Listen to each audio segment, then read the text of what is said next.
आणखीन एक महत्त्वाची बातमी कोकणासंदर्भातली। कोकणाला आता पावसाचा रेड अलर्ट जारी करण्यात आला आहे। समुद्राला उधाण आलेले आहे, त्यामुळे या ठिकाणी नागरिकांना सतर्क राहण्याच्याही सूचना करण्यात आलेल्या आहेत। समुद्रामध्ये उंच लाटा उसळण्याचा आज अंदाज वर्तवण्यात आला, त्यामुळे समुद्रात कुणीही जाऊ नये असंही आवाहन केलं जात आहे। कोकणाला आज पावसाचा रेड अलर्ट जारी करण्यात आलेला आहे। सिंधुदुर्ग, रायगड, रत्नागिरी यासह काही जिल्ह्यांमध्ये पावसाचा जोर वाढणार असल्याचं कळत आहे। अधिकची माहिती जाणून घेऊयात आमचे प्रतिनिधी मनोज लेले यांच्याकडून। मनोज, काय सांगणार? कोकणाला सध्या पावसाचा रेड अलर्ट जारी करण्यात आल्याचं कळत आहे।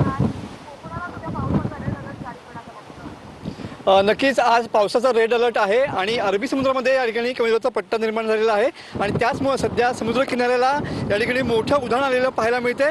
जवळपास 4.5 ते 5 मीटर उंचीच्या लाटा सध्या उसळताना पाहायला मिळत आहेत। पूर्ण रायगड, रत्नागिरी आणि सिंधुदुर्ग या तिन्ही जिल्ह्यामध्ये सध्या समुद्र जो आहे तो खवळलेला आहे आणि आज जवळपास मोठी भरती या ठिकाणी जुलै महिन्यातली असणार आहे। जवळपास 5 मीटर उंचीच्या लाटा या ठिकाणी समुद्र किनारी उसळताना पाहायला मिळत आहेत। त्यामुळे समुद्र किनारपट्टीतल्या भागातल्या लोकांना या ठिकाणी सतर्कतेचे आदेश या ठिकाणी दिलेले पाहायला मिळत आहेत। आपण सध्या भगवती बंदर जेटी परिसरामध्ये आहोत आणि या जेटीमधल्या संरक्षक जी जेटी आहे त्या संरक्षक जेटीवरनं सुद्धा या ठिकाणी जे समुद्राचं लाटांचं उधाण आहे ते या ठिकाणी येताना पाहायला मिळत आहे। सध्या अजस्र लाटांचं तांडव या ठिकाणी पाहायला मिळते।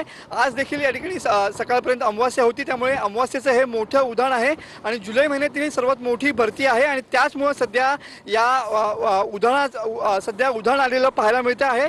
आज दिवसभर अशाच पद्धतीनं किनारपट्टी भागामध्ये या ठिकाणी अजस्र लाटांचं तांडव जे आहे ते या ठिकाणी बघायला मिळतं आहे आणि त्याचमुळे समुद्राच्या लाटा या ठिकाणी बघायला जाऊ नये असं आवाहन सध्या प्रशासनाच्या माध्यमातून करण्यात आलेलं पाहायला मिळतं आहे। नक्कीच धन्यवाद मनोज दिलेल्या या सविस्तर माहितीसाठी।